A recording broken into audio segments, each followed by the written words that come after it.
Hey, folks, for anyone here or joining.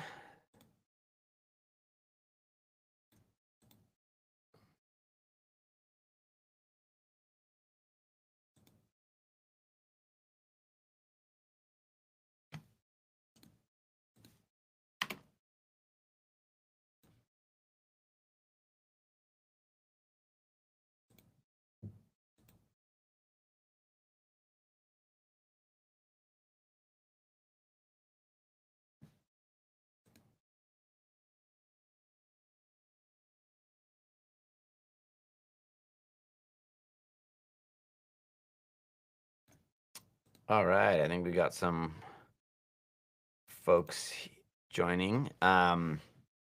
If you're here on the chat, say hi. Would love to know. This is the first time I use Riverside for a live stream. I usually do this through Zoom webinar, but this should hopefully make it easier for people to see this. We're streaming it to YouTube, streaming it to LinkedIn.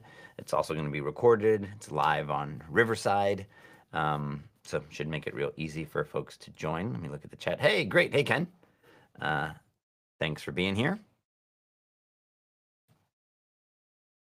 Can you guys hear me and see me okay?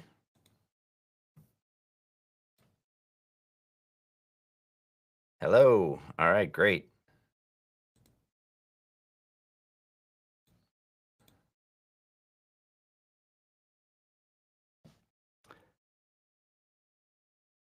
Okay, excellent. So should be streaming to LinkedIn as well.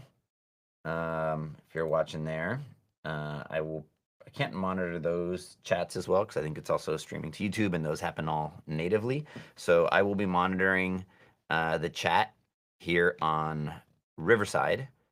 Oh,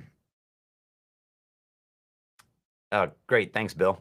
Yes, I'll be looking at the chat in Riverside. And so if you're watching on LinkedIn or YouTube, the event in Luma has the link to the Riverside, as well as the event on LinkedIn. So I'll monitor that chat, and if you post questions there, I'll get to them after. I might post some follow-up videos, or I can get to them in the next one of these, which is scheduled for next week. So with that, we will dive right in. I like to look at the chat throughout when I do these. So if you have any questions, put them in. I'll try to get back to them. I usually take a break like every 10, 15 minutes. I try to do these as interactive. I'll show the platform, I'll handle questions along the way. And I like to incorporate a lot of best practices. Obviously, I'm doing it through the lens of Teal and how you use Teal, but really you can do these things with any tool. There's lots of great job searching tools out there, spreadsheets, clipboards, yellow pads. A lot of it is about putting in a process and a cadence that works for you and staying consistent. So with that, we will dive right in. So let me go ahead and share my screen.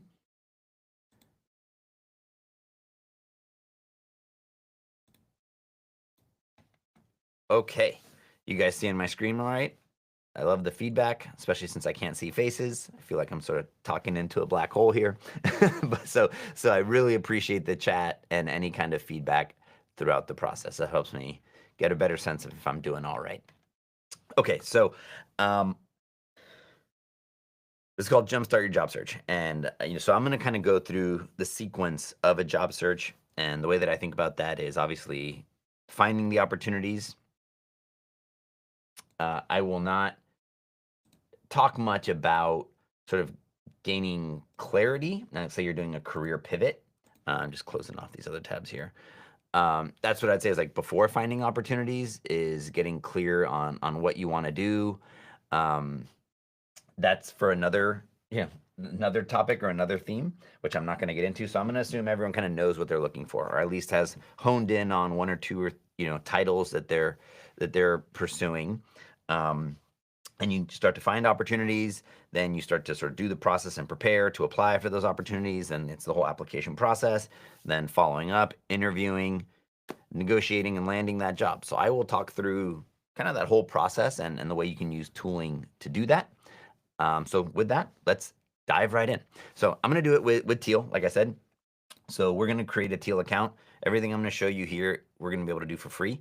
I may upgrade the account partway through this process, but sorry, there we go. Switch my monitors here, like a whole command center here, to show you some of the premium features, but the majority of the stuff you can do here, you can do for free. So with that, let's dive in. We're going to sign up for Teal. I'm going to go even all the way through creating a process. I'll use my personal email. If anyone didn't know about aliases, you can do this. We'll do live stream. You can use SSO if you'd like, but I'll just create an account here. Get started. So we very quickly ask you what you want to do first. A lot of the folks are focused on improving their resume, but I'm going to go kind of chronological through the process. So I'm just going to take control of my job search. And so now you're going to be in Teal. This is going to be your home. We give you a checklist of a few things to do. I'm going to walk you all through it so it doesn't entirely matter here. So I'd say first and foremost is finding opportunities. You can do this on LinkedIn, Indeed, company pages, Google, all sorts of places. I'm going to use Teal because it's all here in one place. So we're going to start with finding jobs. And when it comes to finding jobs, I would think about what are the various permutations of job titles, what really matters to you. And this is something you're going to want to do on a regular basis. You're going to want to set up a regular process where you're managing jobs, because the way I think about it is we are the product and the market, the jobs are the market, and you need to find that product market fit or person job fit.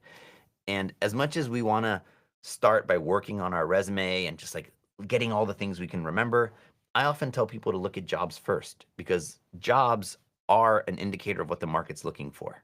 And so you might have all these abilities that you're really proud of and that you want to showcase, but if the market's not looking for those, then it may not be as relevant. Now, it also depends on the nature of your job search. If you're looking for something super specific where you can do the things you want to do, then I would say you're more of a buyer than you are a seller, right? You're sort of looking for very specific things. So that's totally cool too. You know, be mindful of your criteria. I'm going to kind of operate from a place of I'm looking for a job, and I either want to get out of the situation I'm in. I can be choosy, but I need to land this job. So there's a little bit of reacting to the market because I do want to land this job. So I'd say start with jobs. This is the job search within Teal. This gets tens, if not hundreds of thousands of jobs that are fresh every day. We try to pull directly from career pages. There may be some things that come in from aggregators, but we really try not to do that. So we're going to look for product management jobs. We're going to be Taylor Morris in a little bit. And so Taylor Morris is an up-and-coming product manager. So I'll just look for product manager jobs. And so now here you're starting to see jobs, obviously.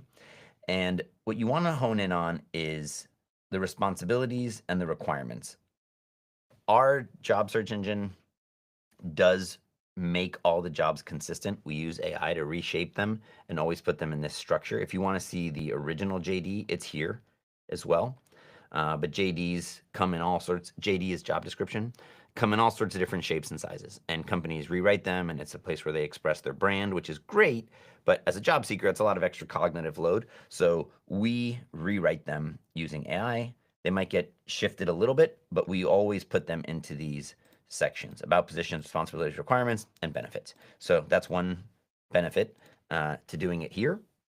And you can jump around. But what you really want to do is hone in on those criteria that matter to you. So if you need a location, obviously put that in. We're going to look for some remote positions. And I only want jobs that show salary because I got some pretty clear ideas on what I want to make. So I want that there. And so now these are all jobs that meet that criteria. We're still at 785 jobs. That's plenty. I have them sorted by newest first. So let's actually add a little more criteria. If I can go to my advanced filters and I want jobs that are posted in the last month, let's go and see what that does. That gets me to 310, still plenty.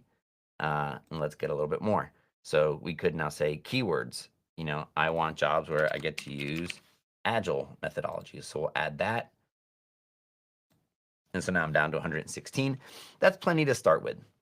And so what I like to encourage people to do is to think about when you're shopping and you just add things into your shopping cart, but you're not quite sure if you're going to buy them yet. That's what we're doing here. We want to start shopping. And so let's say, okay, this job, senior manager, digital product management. Let's see how many years of experience, want to do. Sure, that's like a good one. So I'm going to bookmark that job. And that's been added to my tracker, which I'll show you guys in a minute. Here's some of the top keywords.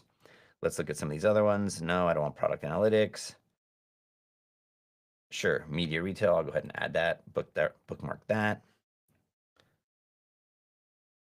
And so now, I would say just like you're saving jobs. And this is something you want to get in the regular habit of doing, whether it's every day. New jobs go online every day, and new jobs get taken offline every day. So I would say even if you carved out 5-10 minutes a day, you can do it here. You can do it on LinkedIn. You can save the URLs. You can do it on Indeed. So, but just get in the process. All these job boards have different jobs. If there's companies you're interested in, monitor their websites. We don't do that yet. We hope to do that soon. Obviously, you can come here.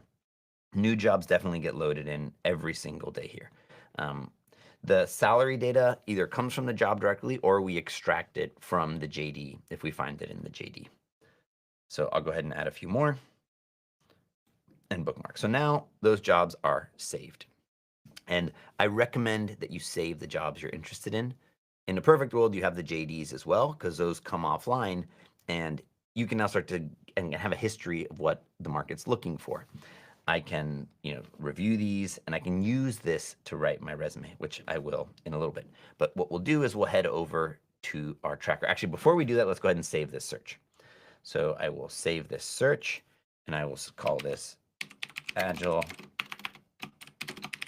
PM jobs. So now when I come back here, I can just go to my saved searches and my Agile PM jobs will be there and I can resurface that every day. So let's come over to our tracker. We'll skip the tour. We don't need that because we're doing this live. And now this is where you can manage all your opportunities and see where they are. And I like to say what gets measured gets managed. So you want to stay on top of it. We can get rid of these Acme Corp jobs. They're there just for you to see how it works. So we'll delete those. And so now I've got 4 jobs that I'm interested in. And what I encourage you to do, again, make a daily routine of this, is go into these jobs and now start to see which ones you like. And this is why I like to say, go and bookmark a bunch first. And the cool thing about using a tracker is that you have it all in one place. Our tracker is, again, everything I'm showing you right now is free. We're not using any upgraded features yet. But the JDs get automatically pulled in for you. The original JD is here if you need it. It's going to have some keywords. And there's going to be some guidance here of next steps you can do. So what I encourage you to do and to follow this process is go through these jobs, skim the JDs for what matters, and then the ones you want, you can if you want, rate them. What I like about rating is oftentimes people aren't super clear on what they want out of a job. But when they read the job descriptions, they can be like, oh, no, I don't want that one. Or, yeah, that sounds exciting. And what I would say is, like, use that as an opportunity to listen to yourself and learn what excites you. You might think you don't want a big company, but actually these little companies are really exciting you, or the other way around. And so what I like about rating is it's a kind of passive way to hone in and tune what's exciting to you, and then also how you can prioritize. If you find 10 opportunities, we'll apply to all the 5-star ones first, because you might run out of time in the day. And so at least you're putting out applications for the ones that you're most excited about. Or if you're doing any networking, sorry, I'm looking at the questions here. If you're doing any networking, who should you reach out to? Because you have to prioritize your time. There's not an unlimited amount of time in the day. So that's one process you can do, is go through and start to rate them. And then once you have them rated, then you can go over here and sort them by rating and say, okay, I'm going to focus on this one at United Health Group. That's the job I want to focus on. And so I'm going to go to that job and I'm going to switch it over to applying. And you can skip this stage if you want, but I personally like an applying stage because it's the one that's in my queue. I have a little bit of a sort of lean process background, and so I like thinking about these cards that are flowing through these stages. And so the ones that I'm moving into the applying stage, now I need to do work. I might need to do some networking.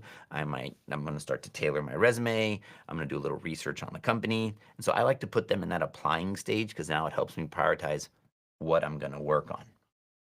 If you expand here, you'll also get some guidance. Say, hey, here's some references. Start to look around, customize your resume. Each of these items on your checklist have guidance and tips to help you walk through that process. You can also start to do other things like taking notes on there, looking for contacts in your network. We've got some email templates if you want to reach out to people. We have a more detailed checklist per stage, and we'll get into practice interview a little later. You don't need to do that yet, but that's there. We'll get into it in a bit. Let me pause there for questions and look at the chat real quick. Can we upload a JD? Yes, I'll show you how to do that right now. Do you capture compensation? Yes, it's in the, if it's in the JD, we get it. You can also add it. And then we don't have a way to add references to a resume right now. Yeah, we should, we will, we don't right now. I'll get into that. In your trackers, you can, on the note of people, add people, and you can add companies as well. I showed that again. All right, no other questions on that. Okay, so the next thing, now that we're applying for this job, actually, let me show you how to add a job manually. So you go to add job, and you can paste in the title, the URL, the company name, and you can paste in the job description. And then that's how you add them manually from, if it's something you found offline, someone told you about, or you got a JD, or you found it online, you can do that. We also have a Chrome extension, which is in the process of getting a fairly big overhaul. If we have some time at the end, maybe I'll show you guys what's coming. And if someone wants to volunteer to be a beta tester for it, I can share the beta with you, but we'll go ahead and install the old one right now. So you install the extension. Right now, you don't need to pin it, but you will with this new one that's coming. This account doesn't have a LinkedIn. This is the downside to me doing it here. So let me go over to like Indeed.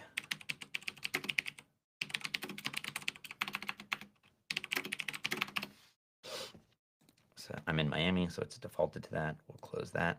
And so now here you can see verification. We get the teal duck. And so you can do this, and this works on over 40 different job boards. It works on career pages. Like I said, I might switch and show you guys the one that's in the works, a little bit of an early preview for joining, but you can save jobs from here as well. And if I go over to my tracker, you can see it brought it right in. And so here's the original JD. AI for free is processing it and turning it into responsibilities, requirements, and preferred qualifications. One thing to note is these only stay with you. These jobs do not make their way into our job search engine. Nobody will know that you bookmarked it. We are sort of single player. Your privacy is of utmost important to us. So no one knows that you've saved that job. We don't interact with the company at all. And the jobs that you save, like maybe you found a cool opportunity that no one else knows about, do not worry, those don't go into the pool of jobs. We source those independently. Those databases don't even talk to each other. So that's how those come into here. Okay. It is mostly for the United States. Yeah, we are a mostly US-based company. The jobs right now, also so that we can sort of do that well, the jobs are in the US only. There may be some in Canada, and if it's a big company that has jobs all over the world, they may make their way in, but most of the jobs, for now, they're in our database. We're just not surfacing them right now. We want to make sure we comply with all the local ordinances and things like that. So we're just focused on this for now. There's a lot of regulations around jobs. So, all right, that is the job opportunity. Cool, we're 20 minutes in. I will move on to the next part. So you've identified a job you want to apply. We're focused on this job at United Health. There's the job itself. It's stayed. The link is saved right here to go to the application. So if we were going to start applying for this job, we would do that. So we're not going to do that full application right now. These guys are using Taleo, which is one of the big ATSs.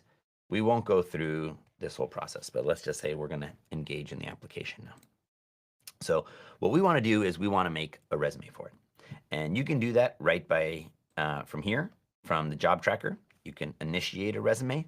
I'm going to walk you through the sort of beginnings of the resume builder so you can see it from scratch, but you could also do it right here via the job tracker.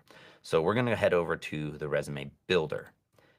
And so that's going to prompt you with a way to import your data. I would imagine most people here have something they're starting from, whether it's a LinkedIn, an existing resume. You're probably not starting from scratch. I highly recommend you do that. If you don't have it in a doc format that you like, you can just paste in the text as well. I'm gonna go ahead and upload a resume. So I have on my desktop, I had made a folder just a minute ago in preparation for this. So resume, nope. Oh, maybe I put it on my documents. Live stream, I put it in my downloads for some reason. So like I said, we're Taylor Morris, who's a product manager. And so we have our own parser that goes through resumes that are coming in all sorts of shapes and sizes and different structures and different file formats. So it takes around 10 to 15 seconds for that to get fully read. And you'll see that our resume builder wants that data structured in a very particular way. So that's what it's working on. You have a little bit of a tour as it figures it out. I intentionally did it so you guys could see that it takes a second. And so it's good to go. Hit next. We'll skip the tour because I'm going to walk you guys through all of this. And there you go. You can see that your data has been brought in and it's all in your resume. We don't maintain the visuals because we're really focused on the data, and I'll show you all the ways that you can reskin it and focus on your template. But since we're making our first one here, let's make sure we understand what's going on here. So the left, think of it as your master resume. This is where you put everything you've ever done. What we're trying to do is decouple the act of creating and curating. And when I see a lot of people struggle with their resume, is trying to whittle it down to 1 to 2 pages while still covering all the things that they're proud of and their biggest accomplishments. And I call that the creation curation tension. And our sort of fundamental premise is you should not worry about doing that. You should document everything you've ever accomplished and then only show the parts that a company cares about to them. My one-liner is show the 10% of you that's 100% relevant to them. And so if you have a master resume, you can do this in Google Docs, you can do it in Microsoft Word. We're sort of purpose built for it. But having that list, then you can very quickly start to only show the parts that are relevant to the company that they care about. So in this particular case, we've got, this first draft of our resume. It's got lots of bullets. It's 2 pages, which is totally fine. A lot of people get really hung up on the 1-page, 2-page thing. My, again, one-liner here is like, if the first page isn't great, it doesn't matter how many pages, they're not going to read the following ones. So really focus on a good first page. But in here, you can see we've got our professional summary, various versions of our bullets, and all the additional sections. All these can be expanded. And this is why I said the structure really matters, because it all goes nestled into these right places. And what you can then start to do, I'll give you a quick overview of this tool, is you can control the visibility per item here, right? Because we wouldn't want to show all of this on a particular resume. There may be parts that we want to show only for a specific job, which we'll use the matching in a second, and I'll show you how to do that. But so the left is your content, and then there's these different modes. So there's the designer mode, where you can change all of the visuals of your template. So you can browse our libraries of templates. And since it's all data, we're just reshaping how you can see it. So here's one that's 2-column. Again, 2 columns might have a little bit of a hard time sort of being parsed directly into the applications. Ultimately, a recruiter will still use it. We used to not have 2 columns mainly because of that, but enough people want them. It gives you an ability to have more control. If you upload and it doesn't come in perfectly, 2 columns are tricky for that. But rest assured, the majority of the time, I'll never say always because you never know, a recruiter will be reading it and looking at it. So there's a few here you can pick from. We'll go ahead and use, I like a 1 column because it's nice and simple. So we'll go ahead and just use this. Here, let's pick, you'd think I've seen these enough to just pick one. So I'll use that one. And so now here's some of the settings that you can do. I do want to talk about some of the things that we recommend as a best practice, but they really don't, I'd say, like, matter at the end of the day. So do what you want, do what makes you feel the most confident. One of those, let's see, yeah, there we go. I can make that a little bigger. One of those being how we list companies, then positions. So I'll tell you my personal preference as someone who's been hiring for a long time and hired thousands of people. I focus on what companies you worked at and what were your positions there. And then I want to see how long you were at the company. A lot of people don't like that. A lot of people like to show position first and tenure by position. So the way you do that here is you come over to the settings and you can say show work experience by position, and you can see here it jumps. So you can see it's doing product manager and then company. I don't like that because it repeats the company. That's the only way you can do that. So that's why I do this. And then show dates by, again, some people want the dates per position. I like it at the company because it just shows the maximum amount of tenure. But if you wanted to, you could. That's not going to be the reason they don't hire you. Visually, there's things you can do. Like if you like the dates over to the right, you can do that. Put the dates on the right. Our default template puts them on the right. If you want location on the right, you can do that. Again, you're just manipulating how data is being presented. So you have complete and total control of this. If you want to try one thing on one, try something on another, doing something like that in a Google Doc is kind of destructive to the document. So here, because you have that intelligence, you can do whatever you'd like. You can change your margins. You can, all that is down here. And then even your skills, if you want to do them as like columns and how many columns, you can do that here as well. Those are all components of the settings. If you want to change the line heights of your text, you can do that. You want your list items a little more or less compressed. If you want to change your accent color, you can do that. And if you wanted your dates to just be years, you can do that as well. So that's all in there. If you want to reorder the sections, you could do that. If you are a recent grad and you want to put education at the top, you can do that. If you wanted to turn off the target title, you can do that. So that's all controlled here in the designer and through the combination of the visibility. I'll move education back down here to the bottom.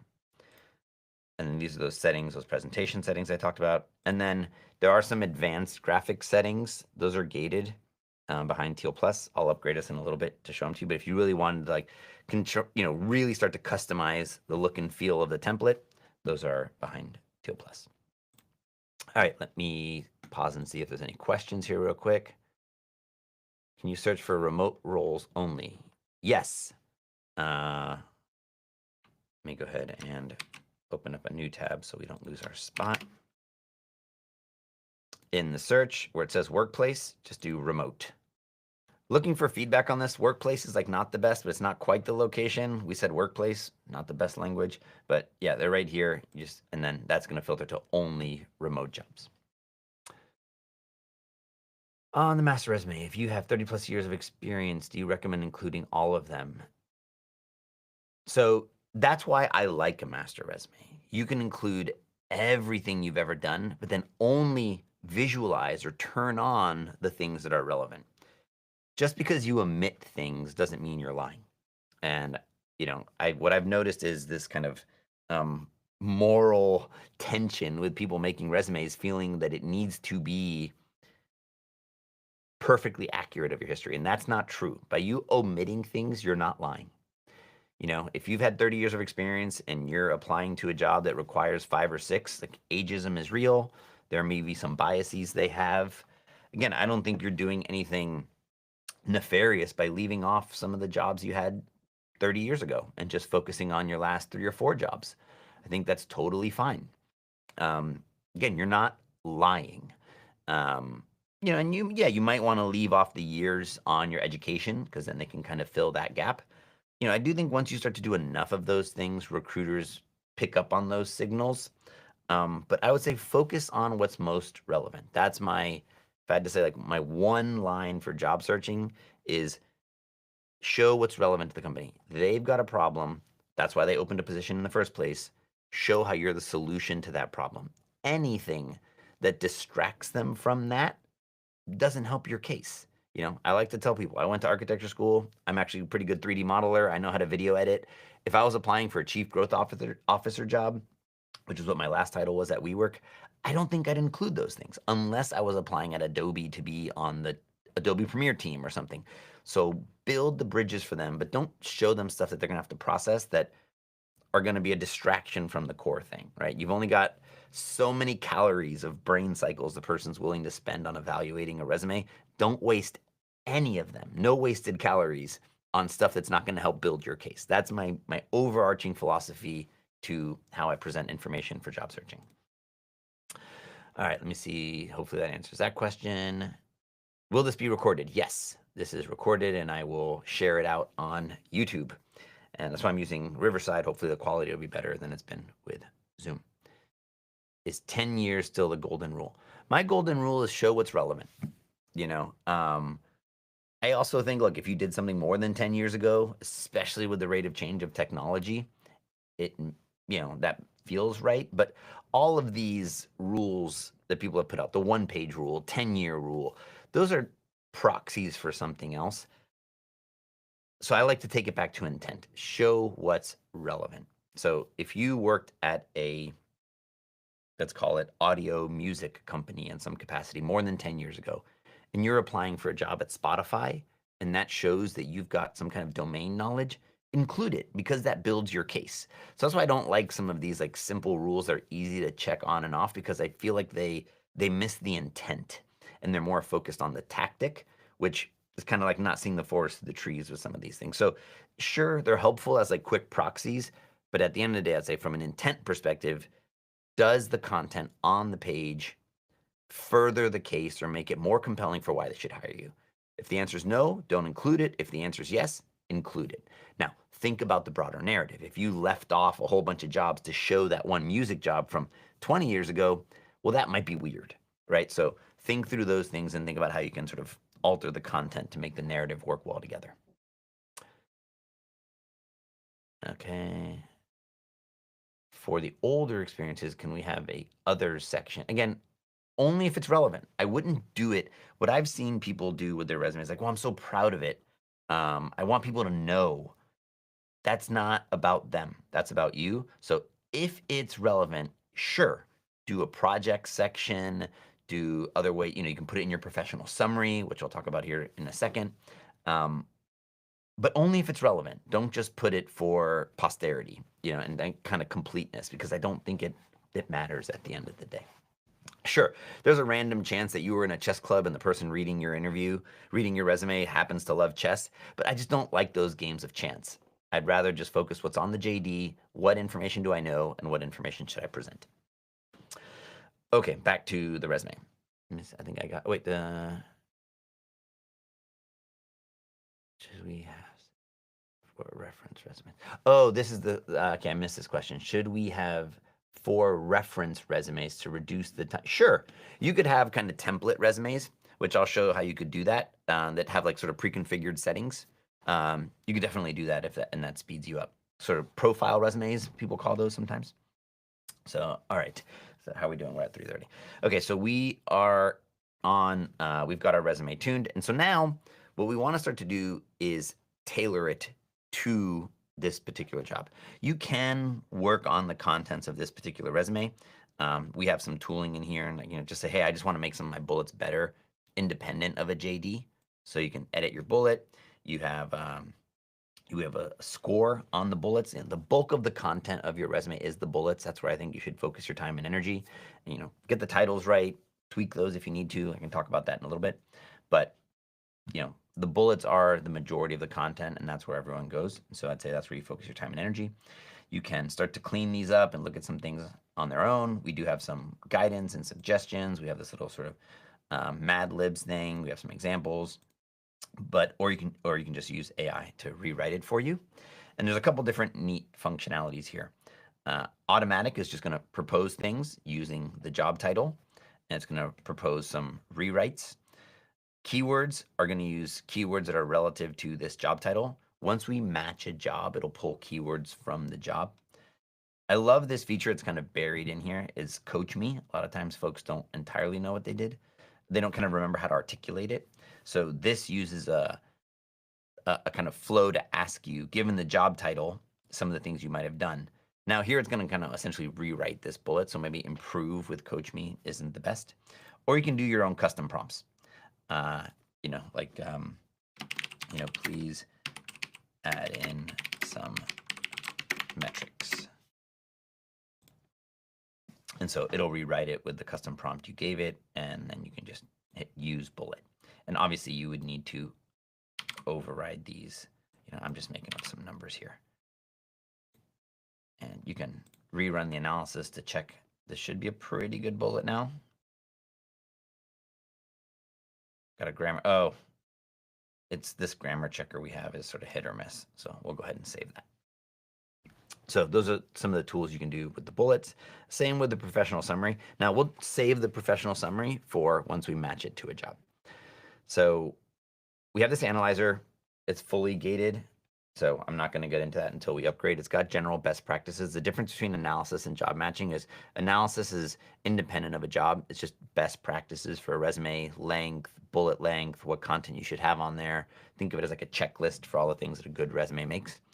Job matching is for comparing it to a job.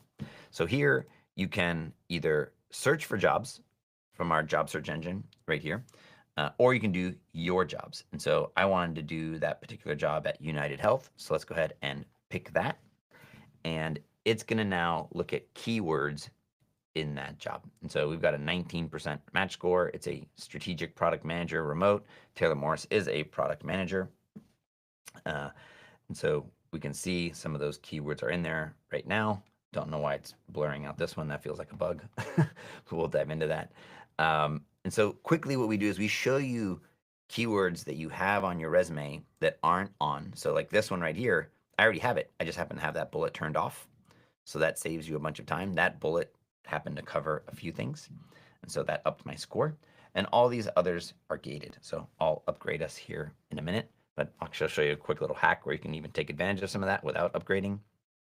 You can have the original JD here. If you do want to see it side by side and you want to manually start to create content, also encourage you to use like ChatGPT, Claude, Gemini, use these other tools. You can paste those in here. Tealworks is a great place to just manage all your content and all your bullets. Again, that's free. You don't need to pay for that. But now we want to get this score up, and we recommend like above 50%, but also use your judgment. AI is not perfect. It might, and language is difficult.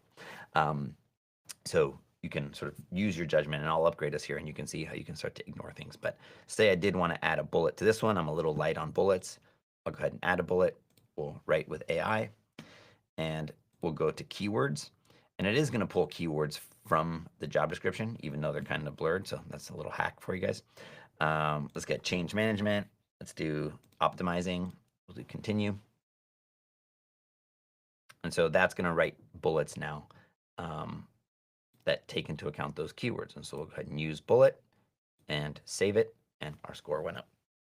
So again, these are all things we're doing for free. You get a few bullets for free. I want to show you guys all the things you can do for free before I upgrade the account. And now say I did want to write a cover letter for this particular job. You go over to cover letter, and since the job is matched and you do write with AI, we can sort of pick our tone and our length. The tone, I say match the JD. We can pick parts of the JD if we want. In particular, we're not gonna. We'll just let it do the whole thing. We'll do apply, and it'll write a cover letter for us. Now, you'll see when we export, it'll match the exact aesthetic. So you have a sort of a similar design system to your resume and your cover letter. You can change the content here if you'd like, and that'll obviously change this. And then let's do the last one is our professional summary. I like to say if you're going to customize one thing for your job, for your resume, it should be the professional summary. It's an opportunity for you to make a little bit of a pitch for yourself. So we'll go ahead and add a professional summary here, and we'll write it with AI. And that should take bits of the JD as well as your whole career history, put that in there for you, and we'll go ahead and save that. And so you can, again, pick which one you want. You might have 3 or 4 different ones that you're modifying. And the last thing I would do here is, I would maybe change my title, my target title, to maybe have it match theirs. So I'm going to add a new target title. I'll just paste that in to senior. Oftentimes I'll even match it directly. So I'm kind of channeling what matters to them. So senior strategic product manager, I'll use that. And so now I'm sort of saying this is the job I'm applying to. And it's also an opportunity to put a title you haven't had before, because you're not lying and saying I haven't had that title. But it gives you an opportunity to put it on the paper. I do see something funky that happened here with our parsing. So let me show you how to edit the content. I'll dig into that, but it took the space out on the positions. And so to edit any of this content, you just hover over. and you can rearrange these, you can change all that, but we'll do a little more tailoring here as I upgrade the account. Let me pause and ask for questions as I open up a second account here on a different screen. Okay, I had 10. If you have any other questions, send them my way here while I do this over on another screen. Let me just get my username.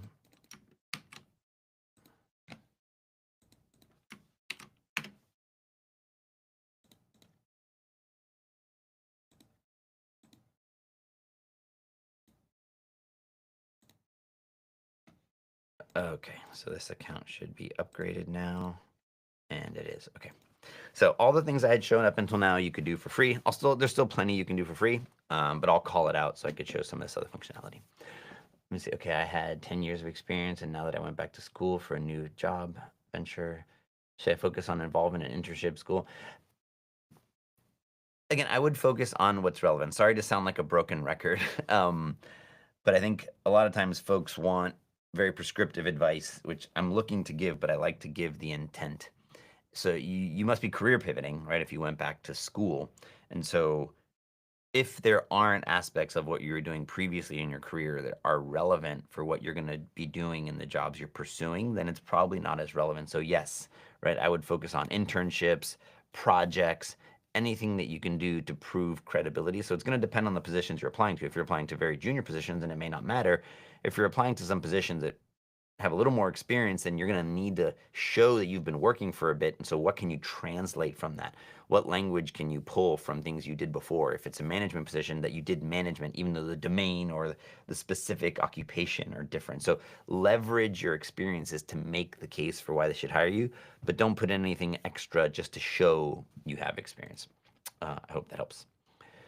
All right, Mark, if you have a varied career history, can you split your experiences into related experiences? So there's other forms of resumes that are called like functional resumes. Our platform doesn't really make it easy for you to do that. You'd have to hack it and like leverage companies and sort of remap or sort of hack the fields because it doesn't check that it's a company name. And so we've seen people do that before, but I said, that's probably we're not going to be the best tool for that. So then go over to Google Docs or one of the other resume builders that maybe has more flexibility than ours. But yeah, there's functional resumes, there's hybrid resumes where you can do a combination of reverse chronological and then more functional grouping. If you have a sort of slightly varied career path, then some of those might be helpful to better tell you story. Now, I generally advise against doing that. I think when you deviate from norms, it kind of raises eyebrows for recruiters and the people reading. If the content's great and your experience is great, I don't think it matters. But just know that when you deviate from the norms, it just sort of ups the pressure a little bit on the quality of your content and the way that you stand out. Is there any way to upload keywords into skills area? Yeah, so I didn't talk about skills down here. That's just another section. And if you just do plus add skills and interests, you can just do a comma separated list. And so this would just be skill 01, comma, skill 02. And so they'll all go in as individual skills now. I think they're alphabetized by default. Yeah, so there they are. So we'll do a little more customizing now that we're fully upgraded. So if we go to the job matcher here, now you can see you've got all of the skills. You can highlight everything that you have on. And so let me find that bullet. So it's telling me to use this one instead, but my score might change. Right, so this one's overall better, and it can include the word leading somewhere else. We'll go ahead and alter some of the stuff. Now, like maybe fast-paced I don't want. Maybe I do. That matters to their culture. You can add custom keywords if there's something we missed. It's got to be in the JD. And then here you can see all the keywords you've already gotten. So let's come back in and add some more bullets. So some of these bullets are a little weak. They don't have any metrics. So I'd probably start with modifying my existing bullets. So let's go ahead and this bullet. And let's go ahead and improve with AI. And now you can do as many of these as you'd like. So performance metrics, payments. And I'm just doing it kind of quick. Obviously, be accurate and honest with your content. And I won't go one by one and do it because you guys get the idea. But here now, performance metrics. That bullet was off before, so it stayed off. And so there it goes. And so I would work through, again, I'd say like 50% plus, stay in the yellow range, look at these, benefits. We have a new keyword algorithm coming out that shouldn't be there anymore here soon, but policies, those don't matter. So I'd ignore some of those. This is a finance company, a sort of finance role in this. So maybe some of these really matter. I would say they want to know if you've done those things like systems. So, first go in and ignore the ones that you think aren't relevant. It's just, again, all these tools are always going to have a little bit extra, so give it a once over. And then what you're going to do is go in and pick out the things that you think are relevant and should be on that job. I would also think about the order. If this bullet is more relevant for this particular job, put that one at the top. All that can be managed, and all that data is still in your master resume in the background. So you aren't losing anything. We actually have a light version of revisions, which I'll show you in just a minute, once you start to make multiple resumes. So that resume is good to go. We got 15 minutes left, so let's just get past this part. So that's all the content editing. Each section does have the settings where you can change some of this stuff right here, the date format. You can collapse all your companies, go over to design mode. That's all right there. You can sort these manually if you want. They do default to reverse chronological order, all the companies and positions. And same with skills. If you wanted them to be manually sorted, you just switch it here. And now you can rearrange these however you'd like. You can also, let's come back over here to the preview, make categories if you'd like. So let's just say this was like hard skills or something. And now you can drag these in here. And so you can now categorize your bullets, and they'd be that way. If it's helpful, do it. Whatever. Again, I'm a big believer. I used to have pretty strong beliefs that you shouldn't do these things, just focus on the content. But ultimately, whatever makes you feel confident in presenting your career in the way that matters most to you, do it. I want you to feel confident and empowered and emboldened and in control of your narrative. So sometimes it's limited in our tooling, but we're looking to sort of loosen that up more and more as we go. So next thing we would do is export out our resume. We're going to do a couple quick checks. Again, work on improving your score as much as you'd like. You can move it to applied once we export it. And that's going to open up a PDF, and here you go. And so, a lot of concerns around ATS parsability. What I do is select and see. That's all selectable text. Again, know that a recruiter is probably opening it. I demo Ashby right now and show you guys, but what they see is a preview of the PDF. But then this data sometimes is used to populate the application. But now you've got a full PDF. We only do PDFs for now. We don't do Word docs because they're surprisingly difficult to produce, but it's something we're working on. All right, let me take a quick check for question. Is there a way to download the list of applied positions? Yes, I will show you that right now. What is the source of job results? We license job data from different companies that pull directly from company career pages. I would include, yes, Allison, all relevant skills. If it's in the JD, include it.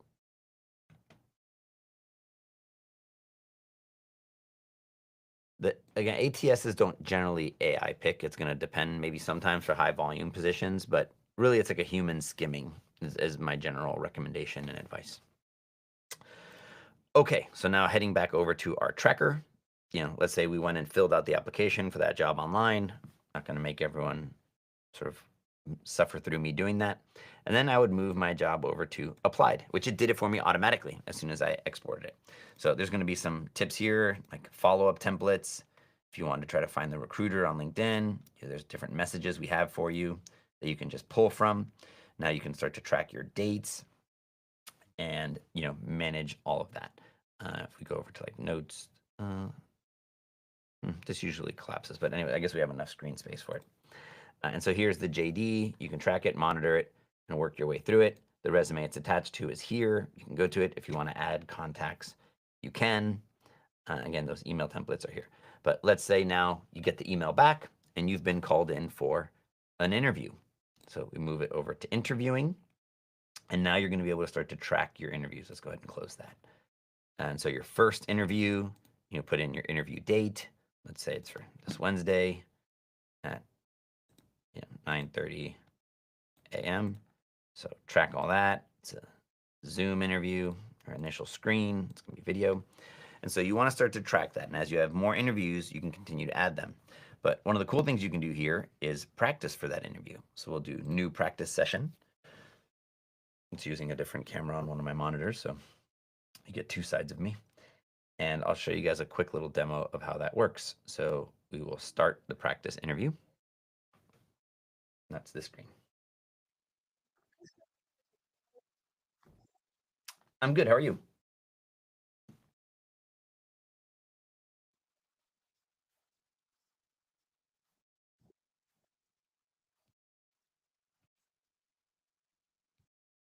Yeah, I've been in product for over 5 years. I've experienced B2C products and as well as enterprise products, and I'm excited to talk about this opportunity.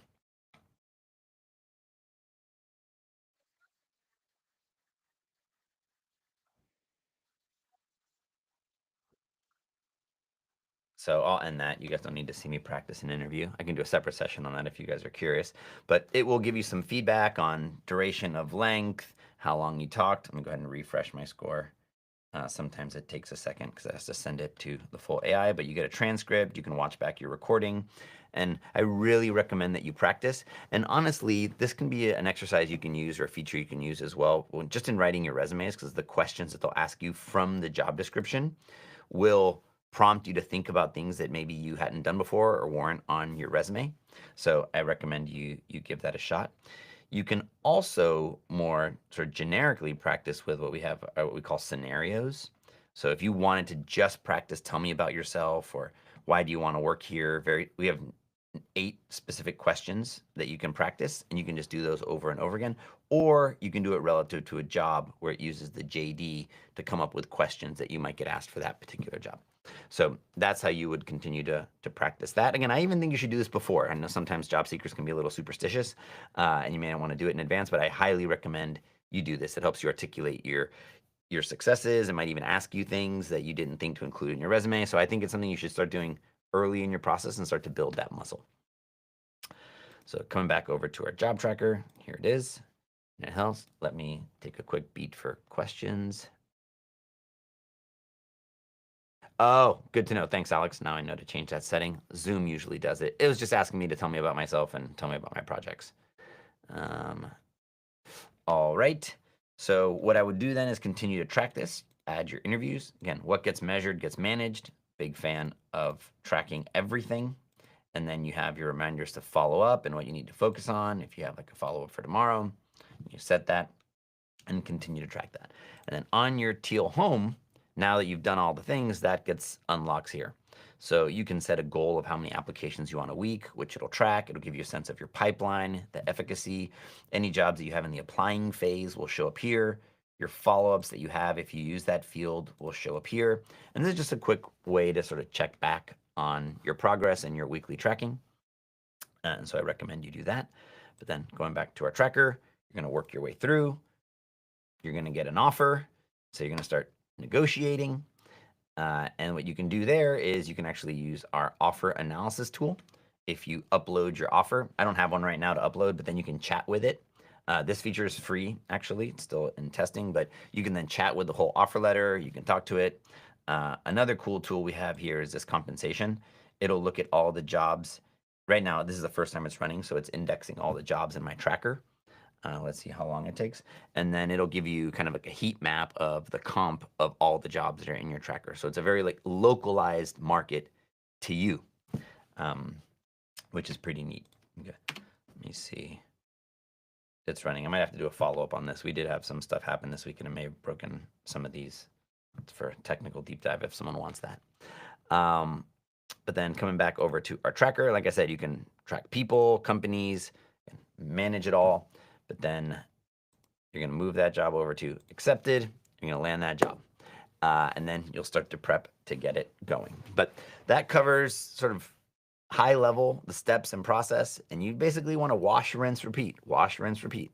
You know, every day, find new opportunities, put them in your tracker, find the ones that are of interest to you, you know, go through, tailor your resumes. Don't go crazy, maybe 15, 20 minutes max. Get the application out and set yourself a cadence and just sort of keep going. Keep going. If you start to get some early signals of success, don't slow down. I've seen some people start to get some interviews and they stop applying. Keep applying. Keep applying. It's not, you haven't started the job until your first day, and just get on that process. Come up with a cadence that works for you, and all that data and all that process is input for how it's going. Let me go through questions here. I heard it on YouTube in an earlier webinar. Okay, cool. Thank you. All right, great. So that's, I've covered all my stuff. I have 5 more minutes here for any other questions that come up. I'm happy to go back and cover anything that might have been too fast. But yeah, or any just general job searching questions, happy to cover anything.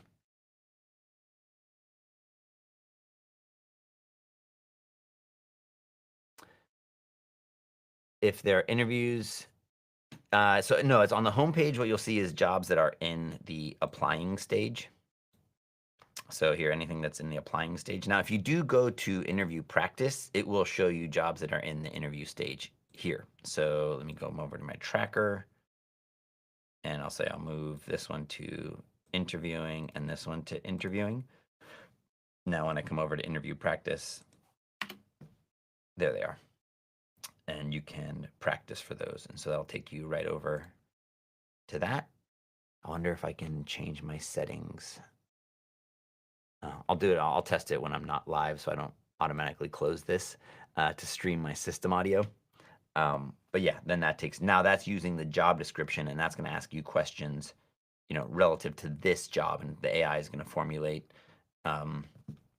questions about this particular job. So this is a great way, whether you're interviewing or not, just to help you tease out your successes. I highly recommend you give this feature a try. I think you get 2 interviews for free.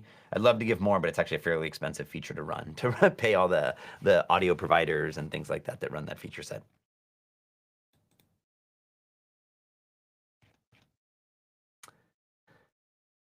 Okay, so here the question is, there are so many jobs that have 100 plus applications that still apply. Yeah, absolutely. I tried to go backwards. Okay, cool. Is it we have a weekly plan, a monthly plan, and a quarterly plan. It's $9 a week. You can turn off the subscription at any point. You don't lose any of your data. Anything you've produced with the paid features are still there. Obviously, the gating would come back. But you can do weekly, monthly, or quarterly. It's $9, $29, $79. We do not have a trial. Like most of the features you can use for free up into an amount. So, so you should be able to get kind of a taste of everything. But we do not have a trial. Did I miss how to download the... Oh, I did not cover that. So thanks for asking again. So in your tracker, over here, you can go to menu and you can export 2 different versions. If you export a report, this is one if you need to file anything to show your progress of your activity. It does it in a more activity-based way. And then download data it matches the job tracker view. And so this one, if you change the status of a job 3 times in a week, that'll show us 3 records on this one. And then the download data will just show it an exact match of the job tracker. Another thing to note is if you archive a job, either I withdrew, not selected, no response, or just archived. Let's just say I withdrew. To see those, it automatically comes off your tracker. If you go over to archive jobs, they'll all be there. And then you can just go back to your active jobs. So that's all in your tracker. None of that data is lost. It's all there. Unless you happen to delete a job, then it's gone. Let me show you also how to make multiple resumes since we get into that. When you now come back over to your resume builder and make a new resume, you'll notice that it's not blank. Some people think it's just going to be a blank document like Google Docs. It's always referencing your master resume. So that's always there, and that's a feature, not a bug. We are going to have some stuff. We're going to have unlimited versions of each bullet now. So sometimes if you want to have different versions of a bullet, you have to duplicate it. So you would just duplicate this bullet, and it's right there, and that gets a little long and unwieldy. So we have some new stuff coming there. But yeah, it'll always be there. And what you really want to do is make content and leverage the visibility. You can collapse companies and sort of tighten up the workability of it that way. But yeah, put everything in your career history, turn things on and off, and manage that per resume. And so when you go over to your home, you'll see you have multiple versions of your resume that are all referencing that same career history. And when you go to connect the job, you can either paste the JD in right here. Again, you can search our job board, or you can pull any job from your tracker. Okay, there are so many jobs that have 100 plus applicants. Yes, still apply. What I would say is be mindful of how long the job's been online and less the applicant count. The sooner, I'd say, like, the higher the energy in the company is as soon as the job goes live, they're looking at those applicants. Once it's been a week, 2 weeks, and there's high applicants, there's probably people that are already deep into the process, and I'd say there's a little less energy around sourcing new candidates. Some companies might even take it down because they don't want to waste people's time. We've had situations where we had 500 applicants and we just took the job down. And then if we didn't find the right person, we'd post it again because we didn't want to waste people's time. Because someone was probably the candidate in that first 500. So at the speed to application is far more important than number of applicants, is generally what I'd say. And then if you're looking at LinkedIn, like, no one really knows how many applicants there were. On LinkedIn, where it says number of applicants, that's the number of people that clicked the apply. They're not integrated with the company's ATSs and the company's tracking, so they truly don't know how many people have applied. And so I would say apply anyway. And as you have a master resume and this becomes faster, hopefully applications should take less time. But be mindful of your time. Is a juice worth the squeeze, as they say. It's up to you, but I would say don't let the number of applicants be the main deterrent for not applying, because you absolutely still have the chance, especially if you put your best foot forward.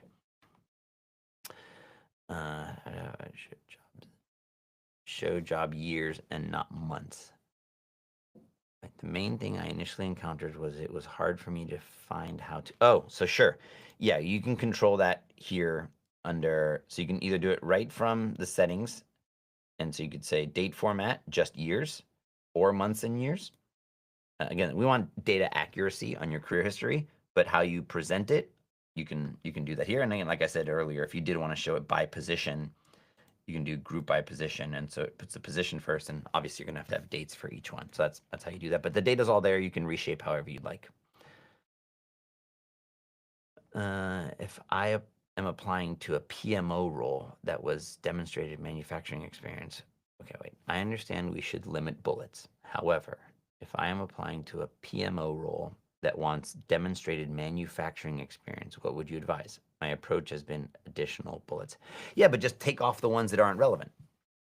So what I've seen some people do is they have like 5 or 6 that they want on there no matter what. Like, these are things I'm proud of that I've achieved, and I want to have them on no matter what. That's generally what I'd advise against. Only show the ones that have PMO experience. Now, if you have very few, you're not going to only show 3 or 4 bullets. What I would then do is put those first. If this was my PMO bullet, let me put these 2 first and then the others. My general recommendation is our analysis starts to have these recommendations baked in. So number of bullets at a particular job. This is saying have 3 to 5 on your most recent position. That satisfies that. Yeah. And then this one, that means this one probably has too many. And take these with a grain of salt, right? You can sort of adjust them. It's general best practices. Ultimately, it's very localized to what matters to you and the job you're applying to. We intend to make these a bit smarter here in the near future. But that's, there's general best practices. Or what the intent behind our rule set is to put more substance behind the most recent positions. And as time has gone by, because people are going to say, hey, that was a while ago, it sort of loosens up. Let me do a quick time check here, see how I'm doing. Okay, cool. All right. So, there's a few more questions. All right, I will follow the chat. I will follow up. My calendar allows people to book time, and I didn't put enough buffer on this one. I will for all the future ones, so I actually have another meeting. But I will get this onto YouTube. I will try to do an email that gives everyone a link, everyone that participated. So if you signed up through Luma, I have your email address. Otherwise, I don't have it if you just RSVP'd through LinkedIn. But I'll go ahead and share this on LinkedIn as well.